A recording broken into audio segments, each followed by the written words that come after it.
ബഹുമാനപ്പെട്ട തദ്ദേശ സ്വയംഭരണം excise parliamentary കാര്യ വകുപ്പ് മന്ത്രി. സർ, വളരെ സുപ്രധാനവും ബൃഹത്തുമായ രണ്ട് വകുപ്പുകൾ സംബന്ധിച്ച ധനാഭ്യർത്ഥന ചർച്ചകൾക്ക് മറുപടി വളരെ വിശദമായി പറയേണ്ടതാണെങ്കിലും സമയപരിമിതി കണക്കിലെടുത്തുകൊണ്ട് പ്രശ്നങ്ങളിൽ ഊന്നി നിന്നുകൊണ്ട് സംക്ഷിപ്തമായി മാത്രം പറയണമെന്നാണ് ഉദ്ദേശിക്കുന്നത്. സർ, എക്സൈസിൽ നിന്ന് തുടങ്ങാം.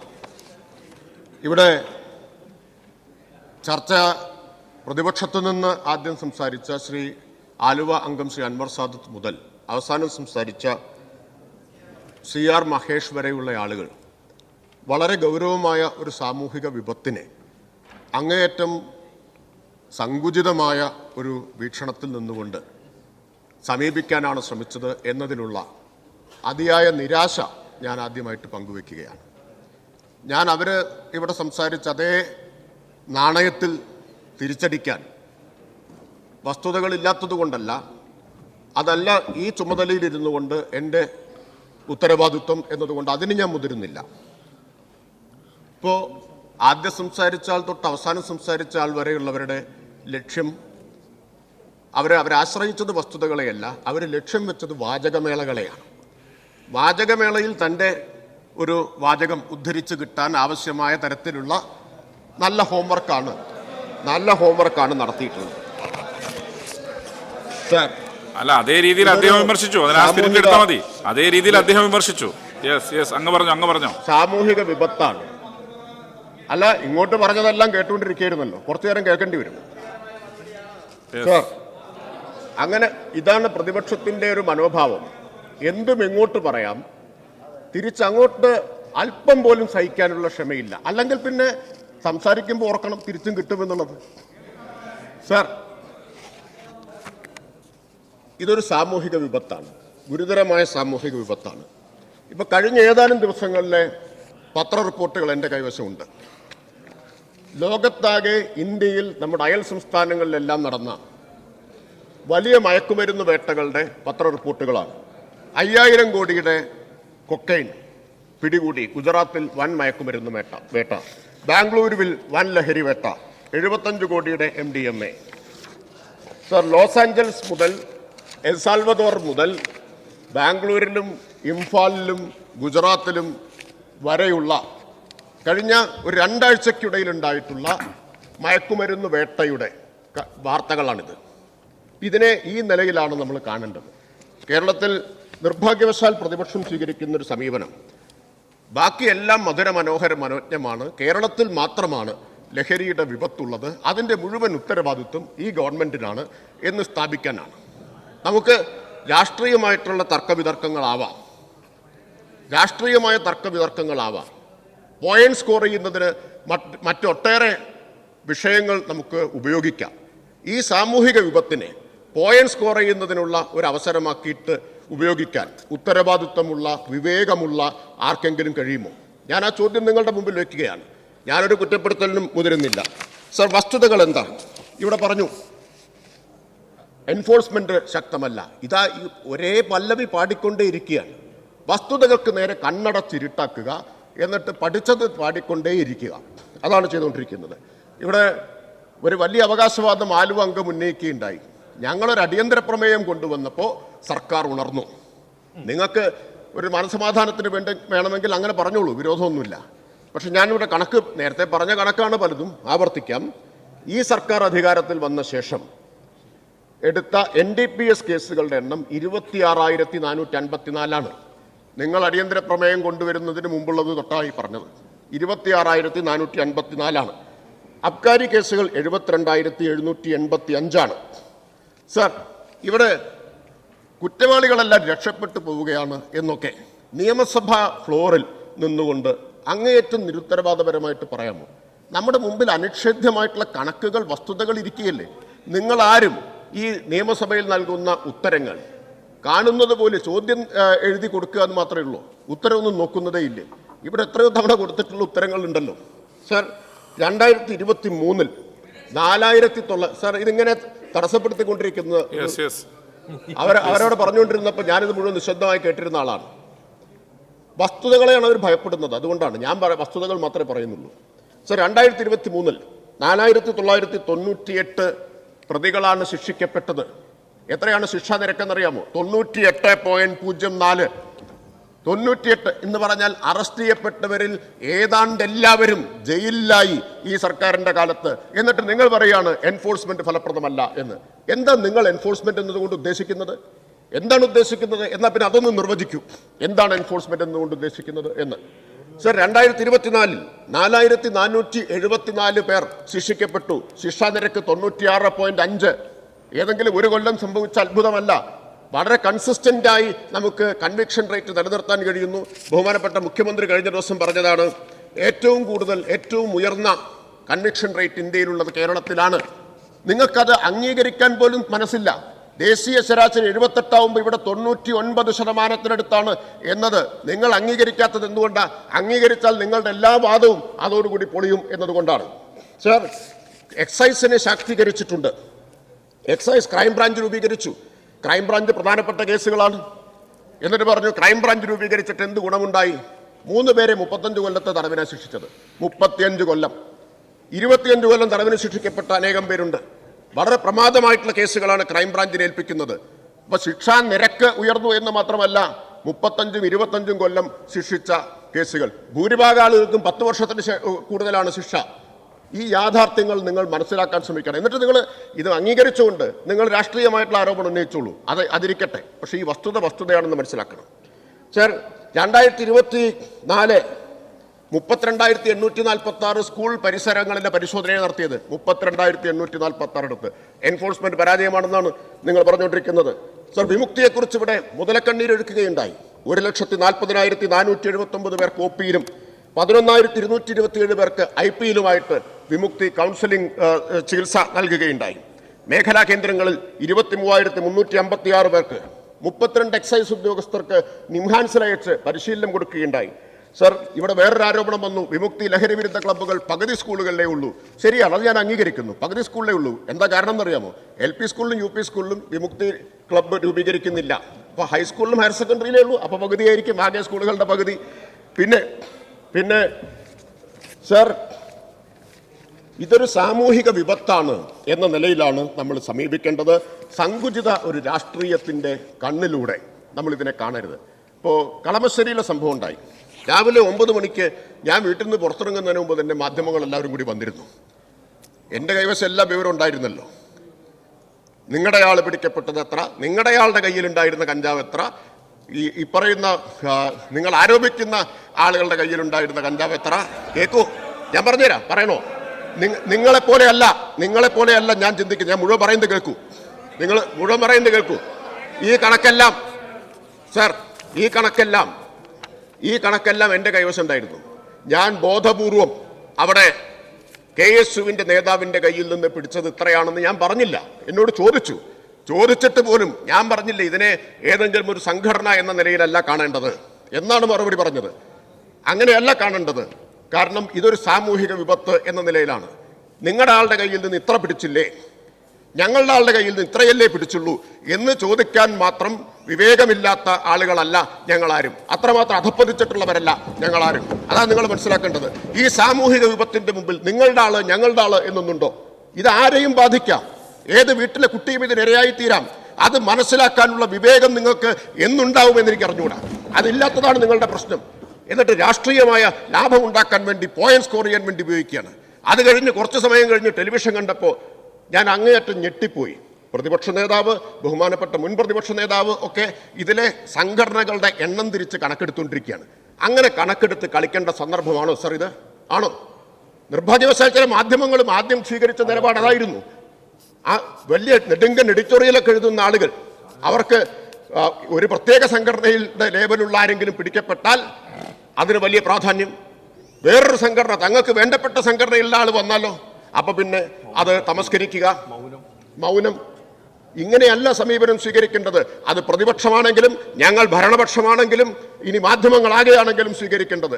ഒരു വലിയ സാമൂഹിക വിപത്തിനെ നാം അഭിമുഖീകരിക്കുമ്പോൾ നിങ്ങളുടെ എത്രയല്ലേ ഉള്ളൂ, ഞങ്ങളുടെ അത്രയുണ്ടല്ലോ എന്ന വാദമല്ല നിങ്ങൾ ഉന്നയിക്കേണ്ടത്. ഞങ്ങളും അങ്ങനെയല്ല ഉന്നയിക്കേണ്ടത്. ഇപ്പൊ ഇവിടെ പരിഹാസത്തോടുകൂടി പലരും പറയുന്നത് കേട്ടു, ഒരുമിച്ച് നിൽക്കണം എന്നൊക്കെ നിങ്ങൾ പറയുന്നു എന്ന് നിങ്ങളുടെ ഈ മനോഭാവം നിങ്ങൾ മാറ്റണം. ഇതിനെ പരിഹാസത്തോടെയാണോ കാണേണ്ടത്? ഒരുമിച്ചല്ലേ നിൽക്കേണ്ടത്? ഇനി ഭരണപക്ഷവും പ്രതിപക്ഷവും മാത്രമാണോ ഒരുമിച്ച് നിൽക്കേണ്ടത്? കക്ഷി രാഷ്ട്രീയ ജാതി മത ലിംഗഭേദമില്ലാതെ ഈ നാടും സമൂഹവുമാകെ ഒരുമിച്ച് നിന്ന് ചെറുക്കേണ്ട ഒരു വിപത്തല്ലേ? ആ ബോധത്തിലേക്ക് നിങ്ങൾ വന്നാലേ നമുക്ക് ഇതിനെ ഒരുമിച്ച് നേരിടാൻ കഴിയുകയുള്ളൂ. ഞാൻ കൂടുതൽ പറയുന്നില്ല. ഇവിടെ പറഞ്ഞല്ലോ പലതരത്തിലുള്ള പ്രലോഭനങ്ങൾ, പലതരത്തിലുള്ള സ്വാധീനങ്ങളെ കുറിച്ചൊക്കെ DK മുരളി തങ്ങമ്പുഴയുടെ കവിത ഉദ്ധരിക്കുകയുണ്ടായി. ബാലേന്ദ്രൻ ചുള്ളിക്കാടിന്റെ കവിതയുണ്ട്. വേദന ലഹരിയാക്കുന്നതിനെ കുറിച്ചാണ് DK മുരളി തങ്ങമ്പുഴയെ ഉദ്ധരിച്ചത്. നിന്നെക്കുറിച്ചുള്ള ദുഃഖം എനിക്ക് ആനന്ദമാണോമനെ, ദുഃഖമാണെങ്കിലും നിന്നെക്കുറിച്ചുള്ള ദുഃഖം എനിക്ക് ആനന്ദമാണോമനെ എന്ന് ചുള്ളിക്കാട് എഴുതിയിട്ടുണ്ട്. അതേ ചുള്ളിക്കാട് തന്നെ എഴുതി, നിന്ന അസാന്നിധ്യം പകരുന്ന വേദന എന്നെന്നും എൻ പാനപാത്രം നിറയ്ക്കട്ടെ എന്നാണ്. നിന്ന അസാന്നിധ്യം പകരുന്ന വേദന എന്നെന്നും എൻ പാനപാത്രം നിറയ്ക്കട്ടെ. പക്ഷെ ആ ചുള്ളിക്കാട് വർഷങ്ങൾക്ക് ശേഷം പശ്ചാത്താപത്തോടുകൂടി ഒരു അമേരിക്കൻ യാത്രയ്ക്ക് ശേഷം എഴുതിയ അനുഭവം നമ്മുടെ മുമ്പിലുണ്ട്. അദ്ദേഹം പറഞ്ഞു, ഒരു തീരുമാനം ഞാൻ എടുത്തു, ഇനി ലഹരി തൊടുകയില്ല, ലഹരി ഉപയോഗിക്കുകയില്ല എന്ന തീരുമാനമെടുത്തു. ഒരു ദിവസം എടുത്ത ആ ദൃഢനിശ്ചയത്തോടു കൂടിയിട്ടുള്ള തീരുമാനം ഇന്നേ വരെ ഞാൻ പാലിച്ചു പോരുന്നു എന്ന് പറഞ്ഞു. അപ്പൊ അതിൽ നിന്നും നമുക്ക് പ്രചോദനം ഉൾക്കൊള്ളാം. ഇവരെ പോലുള്ള ആളുകൾ ലഹരി ഉപയോഗിച്ചതിൽ നിന്ന് മാത്രമല്ല പ്രചോദനം ഉൾക്കൊള്ളേണ്ടത്, ഇത് ഉപേക്ഷിക്കാൻ അവരെടുത്ത തീരുമാനങ്ങളിൽ നിന്ന്, ദൃഢനിശ്ചയത്തിൽ നിന്ന് നമുക്ക് പ്രചോദനം ഉൾക്കൊള്ളാൻ കഴിയേണ്ടതാണ്. അപ്പോൾ നമ്മൾ ഒരുമിച്ച് നിന്ന് ഈ കാര്യങ്ങളാണ്, ഈ സന്ദേശമാണ് നാടിന് കൊടുക്കേണ്ടത്. നിങ്ങൾക്ക് വിഷയത്തിന് ക്ഷാമമൊന്നുമില്ലല്ലോ രാഷ്ട്രീയമായിട്ടുള്ള പോയിന്റ് സ്കോർ ചെയ്യുന്നതിന്. ദയവ് ചെയ്ത് ഇത് അതിനുള്ളൊരവസരമാക്കി മാറ്റാതിരിക്കണമെന്ന് കുപ്പികൈകളോടെ വിനീതമായി ഞാൻ നിങ്ങളോട് അഭ്യർത്ഥിക്കുകയാണ്. ഇനിയെങ്കിലും ചെയ്തത് ചെയ്തു, ഇനിയെങ്കിലും. സർ, ഇനി തദ്ദേശ സ്ഥാപനങ്ങളിലേക്ക് വരാം. തദ്ദേശ സ്വയംഭരണ സ്ഥാപനങ്ങളുടെ കാര്യത്തിൽ പ്രാദേശിക ഭരണത്തിൻ്റെയും വികേന്ദ്രീകരണത്തിൻ്റെയും കാര്യത്തിൽ ഇന്ത്യക്ക് എല്ലാ കാലത്തും മാതൃകയാണ് കേരളം. ഇന്ന് രാജ്യത്തിന് മാതൃകയായ, ഒരുപക്ഷെ ലോകത്തിന് മാതൃകയായിട്ടുള്ള വലിയ ഉത്തരവാദിത്വങ്ങളാണ് പ്രാദേശിക സർക്കാരുകൾ എന്ന നിലയിൽ കേരളത്തിലെ തദ്ദേശ സ്ഥാപനങ്ങൾ നിർവഹിച്ചുകൊണ്ടിരിക്കുന്നത്. പൈസയുടെ കാര്യത്തിലേക്ക് വരാം.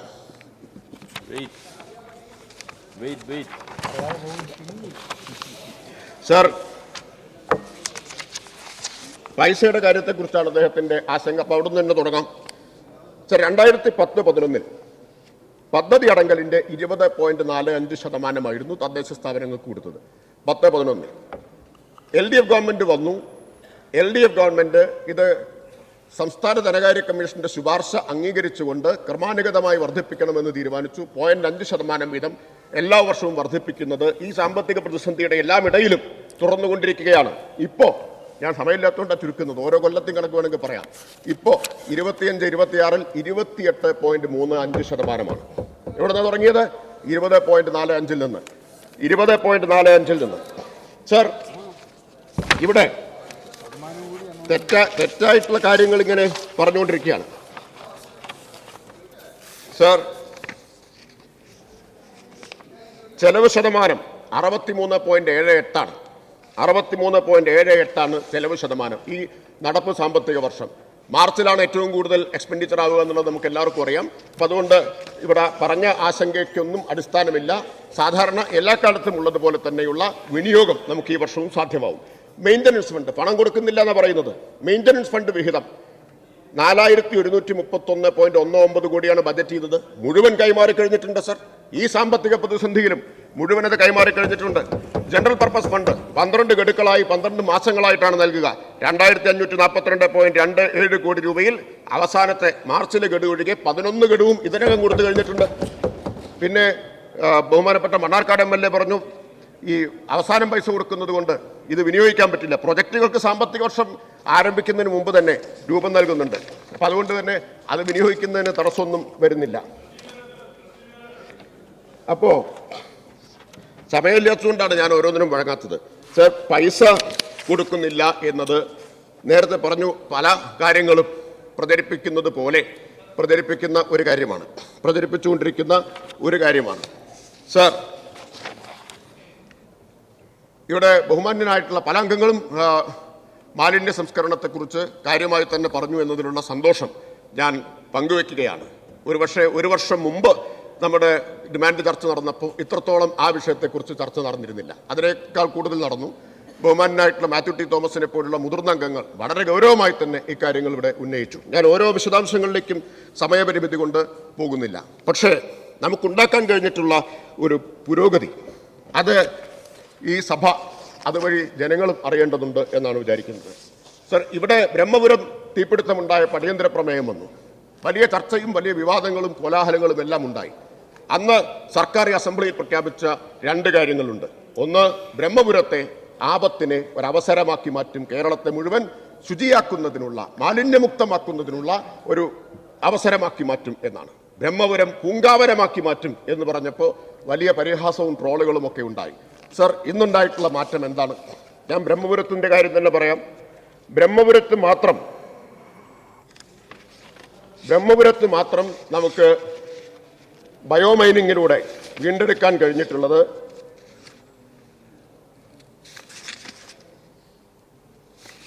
34 ഏക്കർ ഭൂമിയാണ്. മാലിന്യമല 8 ലക്ഷത്തിലധികം മെട്രിക് ടൺ മാലിന്യമലയുണ്ടായിരുന്ന സ്ഥലത്ത് 6 ലക്ഷത്തിലധികം മെട്രിക് ടൺ മാലിന്യമല നീക്കം ചെയ്തുകൊണ്ട് 75% മാലിന്യവും നീക്കം ചെയ്ത് പൂങ്കാവനത്തിന്റെ നിർമ്മാണം അവിടെ ആരംഭിച്ചിരിക്കുന്നു. സർ, അക്ഷരാർത്ഥത്തിൽ ആലങ്കാരികമായിട്ട് പറയുന്നതല്ല, പൂങ്കാവനത്തിന്റെ നിർമ്മാണം അവിടെ ആരംഭിച്ചു കഴിഞ്ഞിരിക്കുന്നു. അവിടെ പോയിട്ട് ക്രിക്കറ്റ് കളിക്കണ്ടേ? ശ്രീനിധൻ MLA യും ഈ സഭയിലെ അംഗമായിട്ടുള്ള ശ്രീനിധനും ഉണ്ടായിരുന്നു. അപ്പോൾ ഒരു കാലത്ത് കടന്നു ചെല്ലാൻ കഴിയാതിരുന്ന സ്ഥലം ഇന്ന് ക്രിക്കറ്റ് കളിക്കാൻ പറ്റുന്ന വോളിബോൾ കോർട്ട് നിർമ്മിച്ചിട്ടുള്ള പൂക്കൾ വിരിഞ്ഞു നിൽക്കുന്ന ഒരിടമായി മാറിയിട്ടുണ്ട്. സർ, ഒട്ടും ആലങ്കാരികമല്ല, അക്ഷരാർത്ഥത്തിൽ തന്നെ അത് പറയാം. മെയ് മാസത്തോടു കൂടി ഇത് പൂർണ്ണമാവും. ആ പ്രദേശം പൂർണ്ണമായും നമുക്ക് വീണ്ടെടുക്കാൻ കഴിയും. മാത്രമല്ല, ഈ ഏപ്രിൽ മാസം ഞാൻ പറയാൻ ആഗ്രഹിക്കുകയാണ്, ഈ സഭയിൽ പറഞ്ഞതാണ്, 180 ടൺ പ്രതിദിനം ജൈവമാലിന്യം സംസ്കരിച്ച് ബയോഗ്യാസ് ആക്കി മാറ്റി പൈപ്പ് ലൈനിലൂടെ BPCLന്റെ റിഫൈനറിയിലേക്ക് എത്തിക്കുന്ന പ്രൊജക്ട് ഇപ്പോഴാ ഏപ്രിലിൽ പ്രവർത്തനക്ഷമമാവാൻ പോവുകയാണ്. സർ, റെക്കോർഡ് വേഗത്തിലാണ് അത് യാഥാർത്ഥ്യമായിട്ടുള്ളത്. അപ്പോൾ നേരത്തെ ഇവിടെ ആരോ പറഞ്ഞില്ലേ, അസാധ്യമെന്ന് കരുതുന്ന കാര്യങ്ങൾ സാധ്യമാക്കാൻ കഴിയുന്ന ഒരു ഗവൺമെന്റാണിത് എന്ന്. മാർത്ത ഹനേക്കർ, വിഖ്യാത ചിന്തകയായിട്ടുള്ള മാർത്ത ഹനേക്കറാണ് രാഷ്ട്രീയത്തെക്കുറിച്ചുള്ള രണ്ട് നിർവചനങ്ങൾ പറഞ്ഞത്. സാധാരണ നമ്മളെല്ലാം കേട്ടിട്ടുണ്ട്, politics is the art of possibles, രാഷ്ട്രീയം സാധ്യതകളുടെ കലയാണ് എന്ന്. മാർത്ത ഹനേക്കർ പറഞ്ഞു, left politics is not merely the art of possibles, it is the art of making the impossible possible എന്നാണ്. അസാധ്യമായതിനെ സാധ്യമാക്കുന്നതിന്റെ കലയാണ് ഇടത് രാഷ്ട്രീയം എന്ന് മാർത്ത ഹനേക്കർ പറഞ്ഞത് നമുക്ക് ബ്രഹ്മപുരത്തെ മുൻനിർത്തി അത് ശരിയാണ് എന്ന് സ്ഥാപിക്കാൻ കഴിയും. ഞാൻ കൂടുതൽ ആ വിശദാംശങ്ങളിലേക്ക് പോകുന്നില്ല. സർ, ജൈവമാലിന്യം വാതിൽപ്പടി ശേഖരണം 47% ഉണ്ടായിരുന്നത് ഇന്ന് 85% വർദ്ധിച്ചു. യൂസർ ഫീ 34.9% ആയിരുന്നു, 71.7% വർദ്ധിച്ചു. മിനി MCFകളുടെ എണ്ണം 3 ഇരട്ടിയായിട്ട് കൂടി. MCFകൾ 4 പഞ്ചായത്തിലൊഴികെ എല്ലായിടത്തും വന്നു കഴിഞ്ഞു. RRFകളുടെ എണ്ണം ബ്ലോക്ക് അടിസ്ഥാനത്തിലുള്ളത് ഇരട്ടിയിലധികമായി. ഇന്ന് 182 ബ്ലോക്കിലും മാത്രമല്ല മുനിസിപ്പാലിറ്റികളിലും കോർപ്പറേഷനുകളിലും എല്ലാമായി 191 റിസോഴ്സ് റിക്കവറി ഫെസിലിറ്റികൾ നമുക്ക് സ്ഥാപിക്കാൻ കഴിഞ്ഞിട്ടുണ്ട്. ഹരിതകർമ്മ സേനാംഗങ്ങളുടെ എണ്ണം 33,378 നിന്ന് 37,176 ആയിട്ട് വർദ്ധിപ്പിക്കാൻ കഴിഞ്ഞു. ക്ലീൻ കേരള കമ്പനി ശേഖരിച്ച മാലിന്യം 47,548 ടണ്ണിൽ നിന്ന് 30,217 നിന്ന് 49,978 ടണ്ണായിട്ട് കൂടി 50,000 ടണ്ണായിട്ട് അത് വർദ്ധിച്ചു. സർ, ഇങ്ങനെ ധാരാളം കണക്കുകളുണ്ട്. ഇപ്പോൾ ഹരിതമിത്രം ആപ്പ് ഡിജിറ്റൽ മോണിറ്ററിങ്ങിനുള്ള 11 ലക്ഷം പേര് ഉപയോഗിച്ചിരുന്നത് ഇപ്പോൾ 75 ലക്ഷം പേരത് ഉപയോഗിക്കുന്നു. എൻഫോഴ്സ്മെന്റ് ബോധവൽക്കരണം മാത്രമല്ല, നേരത്തെ വിമുക്തിയുടെ കാര്യത്തിൽ ബോധവൽക്കരണത്തെ പരിഹസിച്ചല്ലോ. ബോധവൽക്കരണത്തിന് അതിന്റെ പ്രാധാന്യം ഏത് കാര്യത്തിലാണെങ്കിലും ഉണ്ട്. IECക്ക് അതിന്റെ പ്രാധാന്യമുണ്ട്. സർ, ഇവിടെ ബോധവൽക്കരണം മാത്രമല്ല, ശക്തമായ എൻഫോഴ്സ്മെന്റ് നടപടികളാണ് സ്വീകരിച്ചിട്ടുള്ളത്.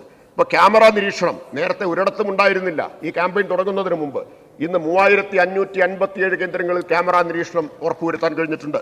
സർ, ഈ ക്യാമ്പയിൻ തുടങ്ങുന്നതിന് മുമ്പ് 2023 മാർച്ചിൽ അവസാനിച്ച വർഷത്തിൽ 1138 പരിശോധനകളാണ് നടന്നത്. 1138. ഇപ്പോൾ ഈ വർഷം നടന്നത് 51,125 പരിശോധനകളാണ്. 2.9 ലക്ഷം പിഴ ഈടാക്കിയ സ്ഥാനത്ത് ഇപ്പോൾ അത് ഉയർന്നത് 5.57 കോടിയായിട്ടാണ് പിഴ ഉയർന്നത്. അതിശക്തമായിട്ടുള്ള എൻഫോഴ്സ്മെന്റ് നടപടികൾ തന്നെയാണ് സ്വീകരിക്കുന്നത്. വരും വർഷം തദ്ദേശ സ്ഥാപനങ്ങൾ ഏറ്റെടുത്തിട്ടുള്ള പ്രോജക്റ്റുകളുടെ എണ്ണം 786 ആണ്. 786 പ്രോജക്റ്റുകളാണ് തദ്ദേശ സ്ഥാപനങ്ങൾ ഏറ്റെടുത്തിട്ടുള്ളത്.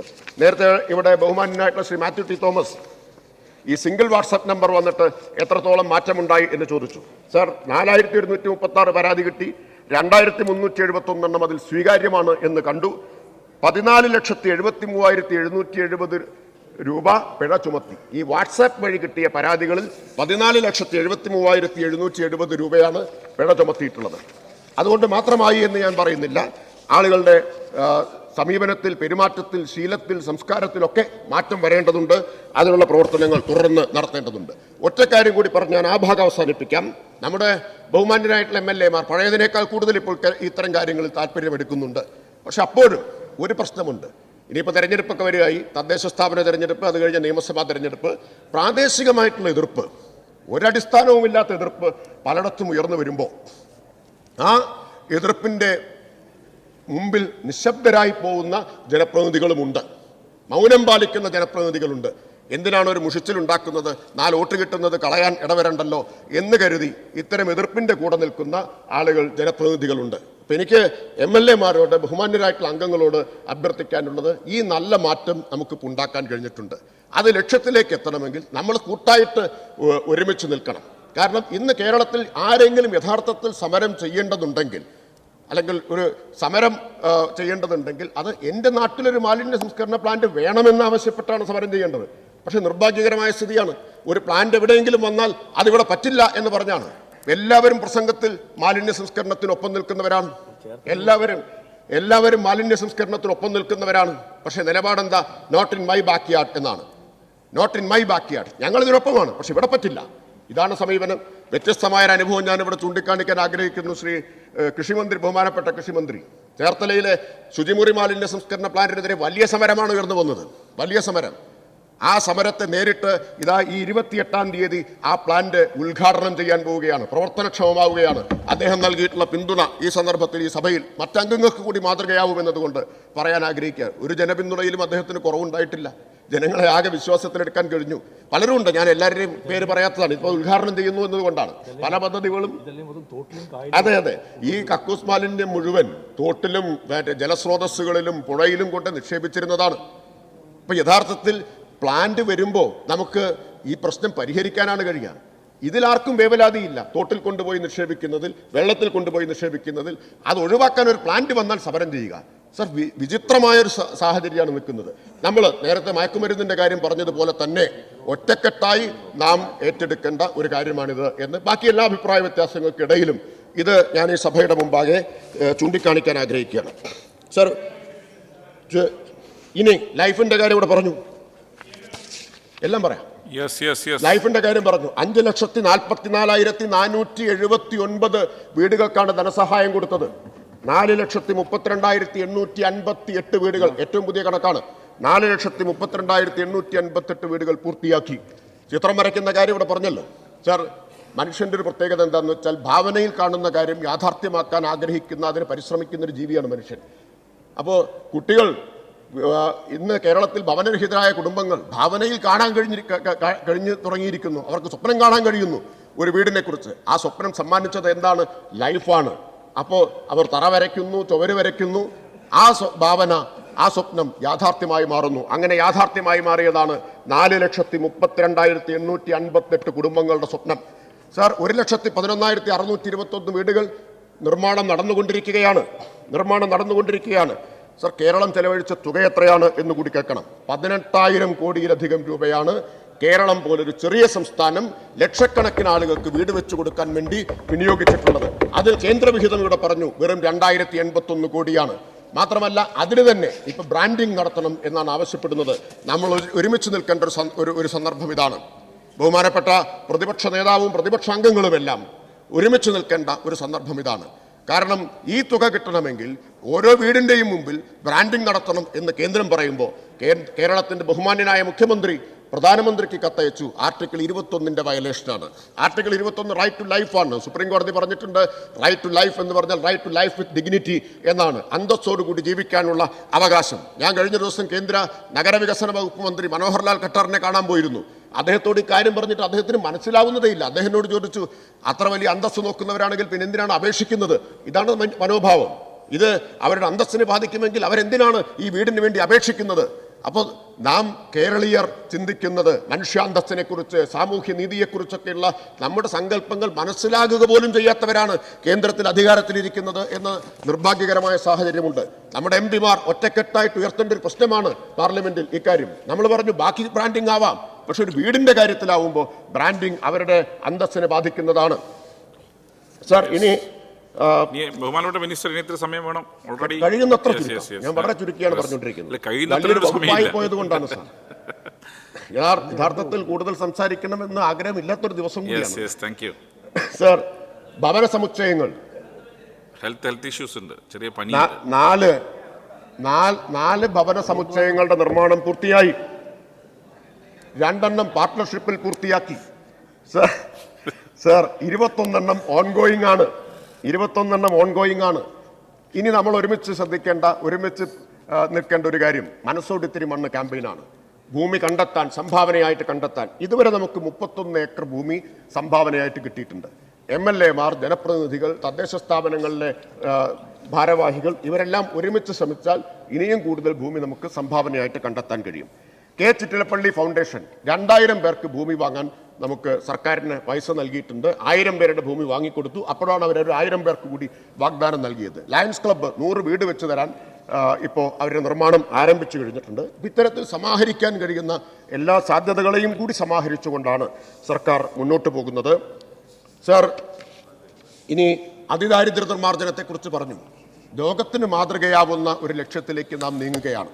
തദ്ദേശ സ്ഥാപനങ്ങളുടെ കൂടി നേതൃത്വത്തിൽ, സർക്കാർ മാർഗനിർദ്ദേശത്തിൽ, സർക്കാർ പിന്തുണയോട് കൂടിയിട്ടാണ് അത് നടന്നുകൊണ്ടിരിക്കുന്നത്. 64,006 കുടുംബങ്ങളെ നാം ഐഡന്റിഫൈ ചെയ്തു, അതിദരിദ്രരെ. 56,697 മൈക്രോ പ്ലാനുകൾ നാം തയ്യാറാക്കി.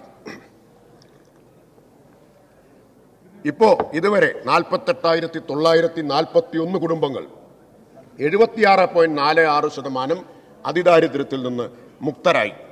സർ, ഇത് ഈ നവംബർ 1 ആവുമ്പോൾ മുഴുവൻ പേരെയും അതിദാരിദ്ര്യത്തിൽ നിന്ന് മുക്തരാക്കാൻ കഴിയും എന്നാണ് നാം പ്രതീക്ഷിക്കുന്നത്. സർ, ലോകത്ത് ചൈന കഴിഞ്ഞാൽ ഒരുപക്ഷെ ഇത്ര സാഹസികമായൊരു ശ്രമം ഏറ്റെടുത്തിട്ടുള്ള ഒരു പ്രദേശമേ ഉള്ളൂ, അത് കേരളമാണ്. ഒരുപക്ഷെ അതുകൊണ്ടായിരിക്കാം വിഖ്യാത നൊബേൽ സമ്മാന ജേതാവായിട്ടുള്ള അമർത്യ സെൻ പറഞ്ഞത്, ഇന്ത്യയിൽ ചൈന കൈവരിച്ച സാമൂഹിക നേട്ടങ്ങൾക്കൊപ്പം എത്താൻ കഴിയുന്ന ഏതെങ്കിലും ഒരു സംസ്ഥാനമുണ്ടെങ്കിൽ അത് കേരളം മാത്രമാണ് എന്ന് പറഞ്ഞത് ഇതുകൊണ്ടായിരിക്കാം. സാർ, അതിദരിദ്ര കുടുംബങ്ങളിൽ ഭൂരഹിതരായിട്ടുള്ള ആളുകൾക്ക് സർക്കാരിൻ്റെ, റവന്യൂ വകുപ്പിൻ്റെ, മറ്റു വകുപ്പുകളുടെ എല്ലാം കൈവശമുള്ള ഭൂമി കണ്ടെത്തി പതിച്ചു കൊടുക്കാൻ സർക്കാർ തീരുമാനിച്ചു. 7,205 സെന്റ് ഭൂമി കണ്ടെത്തിക്കഴിഞ്ഞു. 899 അതിദരിദ്ര കുടുംബങ്ങൾക്ക് ഈ ഭൂമി നമുക്ക് ലഭ്യമാക്കാൻ കഴിയും. വലിയ എഫർട്ടാണ് സർ ജില്ലാ കളക്ടർമാർ വഴി സർക്കാർ എടുത്തത്. 7,205 സെന്റ് ഭൂമി നമുക്ക് കണ്ടെത്താൻ കഴിഞ്ഞു. സർ, ഇനി തൊഴിലുറപ്പിന്റെ കാര്യത്തിലേക്ക് വന്നാൽ അവിടെയും നമ്മൾ ഒരുമിച്ച് നിൽക്കേണ്ട ഒരു കാര്യമാണ്. സർ, കേരളത്തിൽ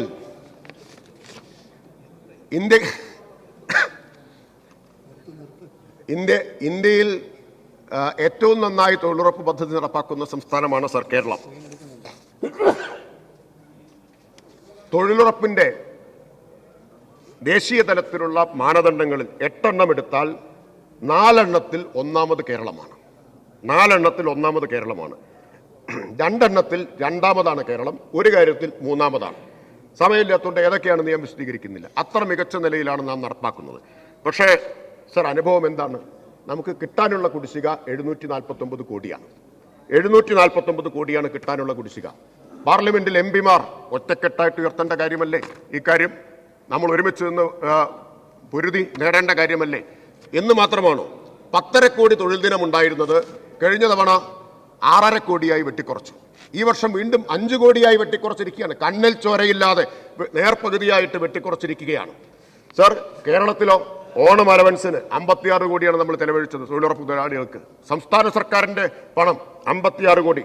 ട്രൈബൽ പ്ലസ് 41 കോടിയാണ് സംസ്ഥാന സർക്കാർ ചെലവഴിച്ചത്. ഇന്ത്യയിൽ കേരളത്തിൽ മാത്രമാണ് ഓണം അലവൻസ് ഉള്ളത്, കേരളത്തിൽ മാത്രമാണ് ട്രൈബൽ പ്ലസ് ഉള്ളത്, കേരളത്തിൽ മാത്രമാണ് സോഷ്യൽ ഓഡിറ്റ് 100% പൂർത്തിയാക്കിയിട്ടുള്ളത്, ഇന്ത്യയിൽ കേരളത്തിൽ മാത്രമാണ് നഗര തൊഴിലുറപ്പ് പദ്ധതിയുള്ളത്, ഇന്ത്യയിൽ കേരളത്തിൽ മാത്രമാണ് തൊഴിലുറപ്പ് തൊഴിലാളികൾക്ക് ക്ഷേമനിധി ഏർപ്പെടുത്തിയിട്ടുള്ളത്.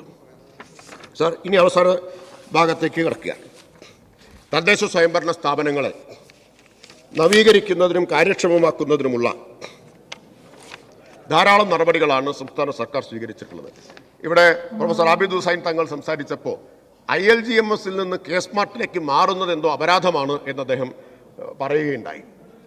അത് സർ, കെ-സ്മാർട്ട് 1 വർഷം പൂർത്തിയാക്കി നഗരസഭകളിൽ നടപ്പാക്കിയിട്ട് വളരെ മികച്ച നിലയിലാണ് കെ-സ്മാർട്ട് സ്വീകരിക്കപ്പെട്ടത്. ഈ സഭയിൽ തന്നെ ചില ആശങ്ക കഴിഞ്ഞ ധനാഭ്യർത്ഥന ചർച്ചയ്ക്ക് ഇടയിൽ വന്നത് ഞാൻ ഓർമ്മിക്കുകയാണ്. അന്നൊരു ഉറപ്പ് തന്നിരുന്നു. ഇന്ന് ഒരു ഘട്ടത്തിൽ കെ-സ്മാർട്ടിനെ എതിർത്തവർ തന്നെ ഇന്ന് കെ-സ്മാർട്ടിന്റെ മികവ് അംഗീകരിച്ചു തുടങ്ങിയിരിക്കുന്നു. സാർ 1-2 കണക്കുകൾ മാത്രം ഞാൻ പറയാം. കെ-സ്മാർട്ട് വന്നപ്പോൾ ഈ ഓഫീസ് സമയം എന്നൊന്ന് അപ്രസക്തമായി. 10-5 എന്ന സ്ഥിതി മാറി. ഫയല് ഓഫീസ് സമയം കഴിഞ്ഞാലും അപ്രൂവ് ചെയ്യാം, അവധി ദിനങ്ങളിൽ അപ്രൂവ് ചെയ്യാം എന്ന സ്ഥിതി വന്നു.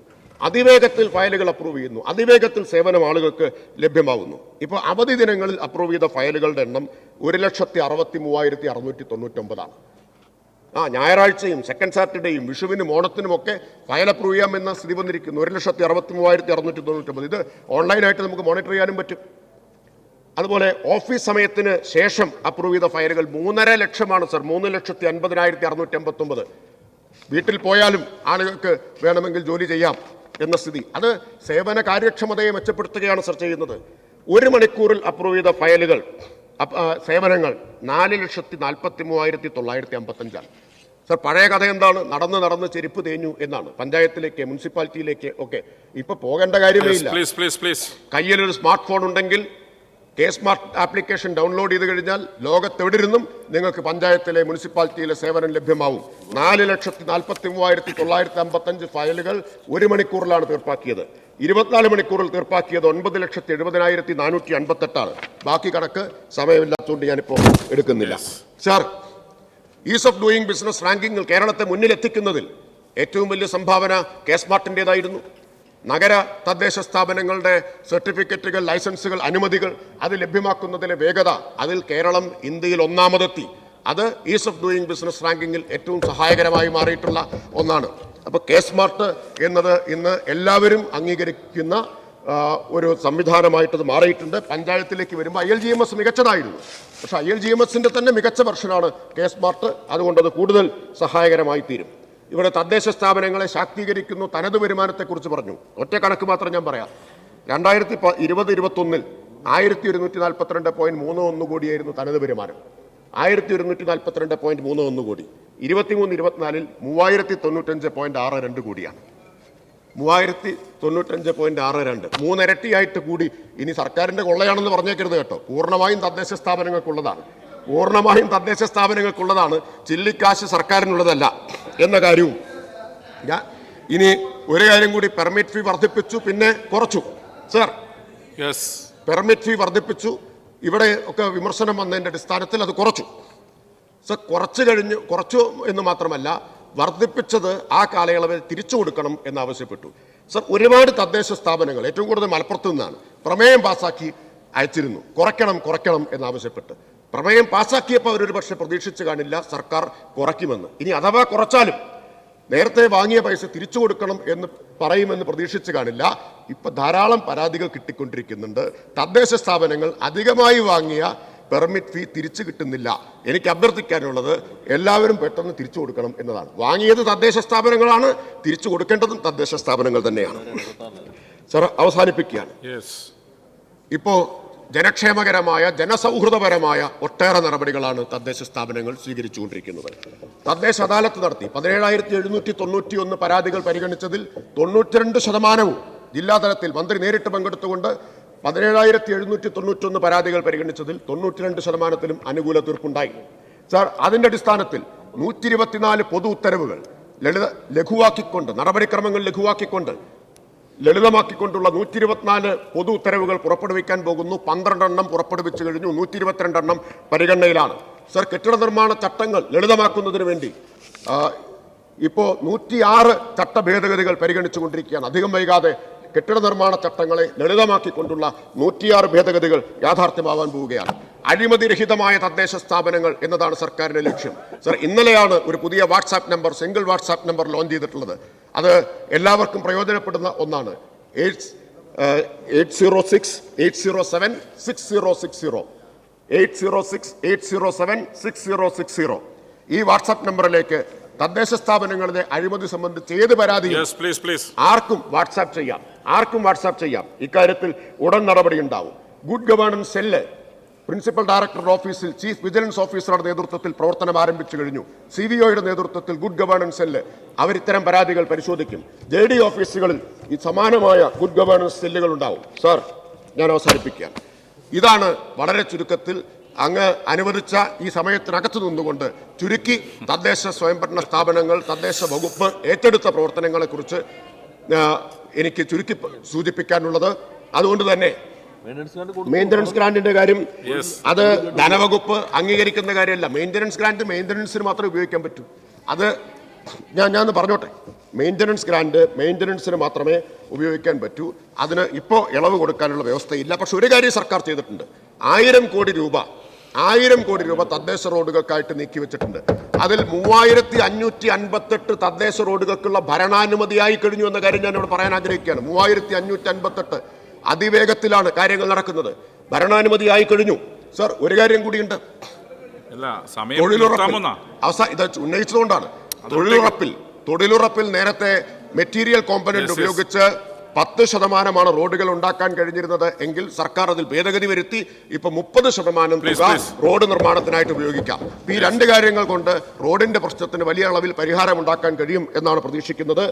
ഈ ധനാഭ്യർത്ഥനകൾ പാസ്സാക്കണമെന്ന് അഭ്യർത്ഥിക്കുന്നു.